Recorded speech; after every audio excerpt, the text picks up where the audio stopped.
Good evening, I'm Sonia Kaleselvam and this is KiniNews. Former Prime Minister Dr Mahathir Mohamad has responded to 3 of his former cabinet members on their statement about the Batu Puteh case. Let's take a look at what he said.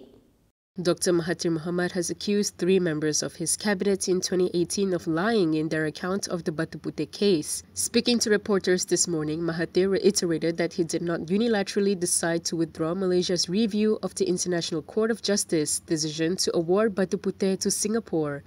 He cited a purported copy of the cabinet meeting minutes to prove his point. Entah macam mana, minit kabinet dibocor. Dan minit kabinet menunjuk betul bahawa dakwaan yang dibuat oleh 3 orang minister itu tidak benar, bohong.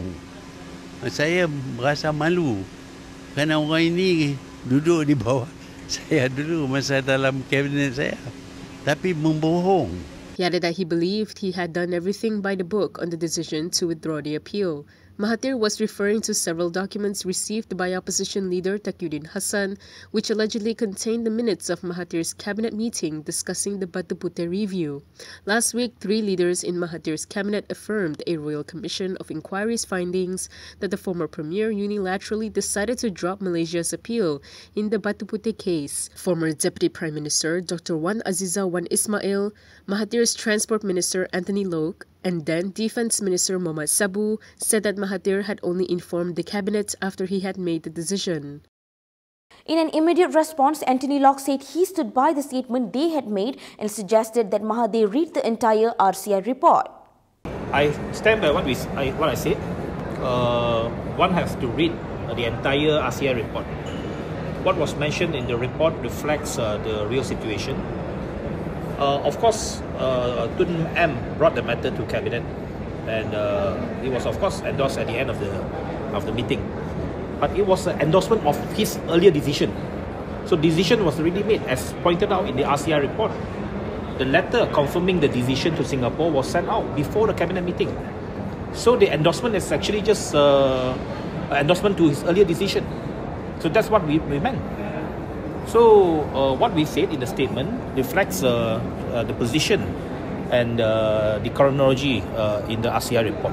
So I suggest that Tun M should read the entire RCI report, and the public should read the entire RCI report to understand the entire chronology and also the background of the entire issue.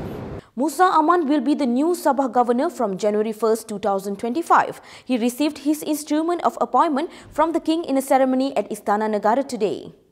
Former Sabah Chief Minister Musa Aman has been appointed as the next Sabah governor. The appointment takes effect from January 1st, 2025, and his 4-year term will end on December 31st, 2028. He received his instrument of appointment from the young di-Pertuan Agong in Kuala Lumpur today. He replaces Juhar Mahiruddin, whose term concludes on December 31st, 2024.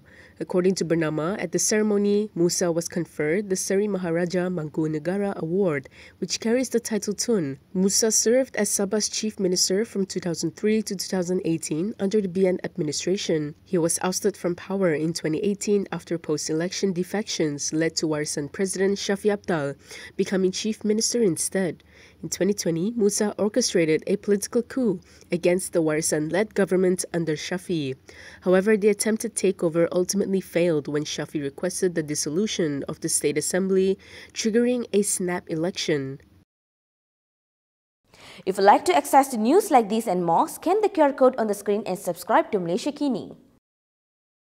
Fahmi Fadzil has responded to criticism from Muda over Musa Aman's appointment. Fahmi told the party's acting president to refer to the Sabah State Constitution about the appointment of a Sabah governor. Government spokesperson Fahmi Fadzil has reiterated that the appointment of the Sabah governor is at the discretion of the young di-Pertuan Agong after consultation with the state's chief minister. He said this in response to criticism by Muda acting president Amira Aisya Abdul Aziz against the government over Musa Aman's appointment to the Sabah governor post.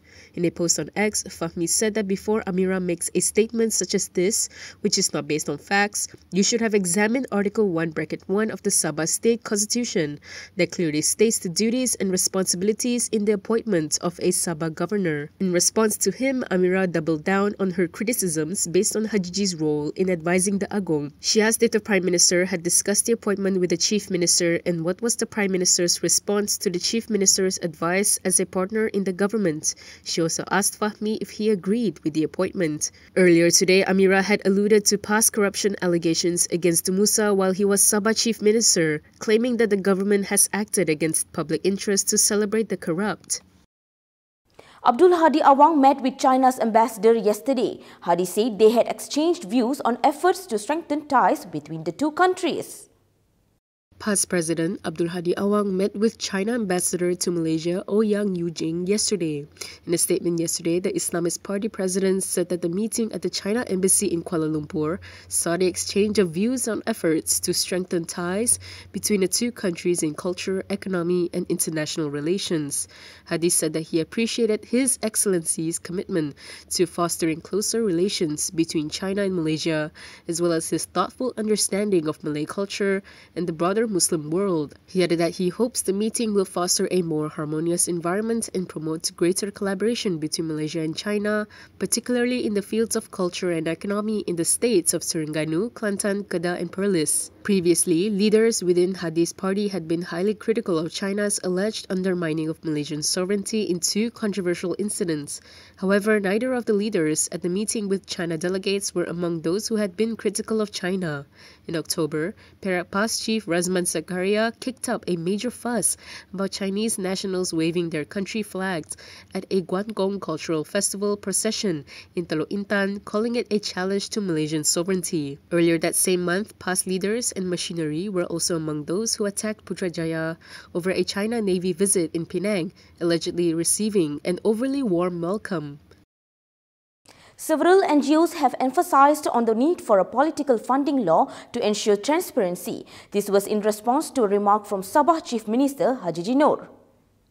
Several NGOs stated that Sabah Chief Minister Hajiji Noor's statement regarding the corruption scandal in the state underscores the urgent need for a new law on political funding. Bursa Chairperson Muhammad Faisal Abdul Aziz said the public funding component is crucial to minimize the reliance of political parties and politicians on corporate donors. He told Malaysia Kini yesterday that this is as donors may attempt to influence government policies or unfairly gain access to government contracts. Faisal added that the political funding law, in addition to regulating how parties obtain financing, would provide avenues for parties to access public funds. He also said that all contributions received must be transparent and adhere to regulations.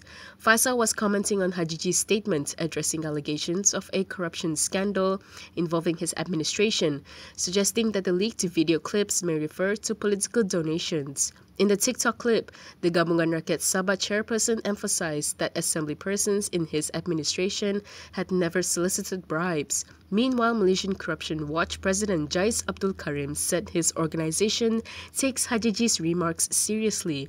He said the issue of political donations is often associated with the risks of abuse of power, conflicts of interest, and corruption, if not managed transparently and responsibly. He added that the government must promptly draft a political funding law requiring all donations to be reported and audited, and the MACC should be given additional powers to oversee political funds to prevent corrupt practices or misuse of funds. That is all from me today. For more stories, you can go to kinitv.com. You can also follow us on Instagram, Twitter, YouTube and Facebook for the latest news updates. I'm Sonia Kalaiselvam. Thanks for watching.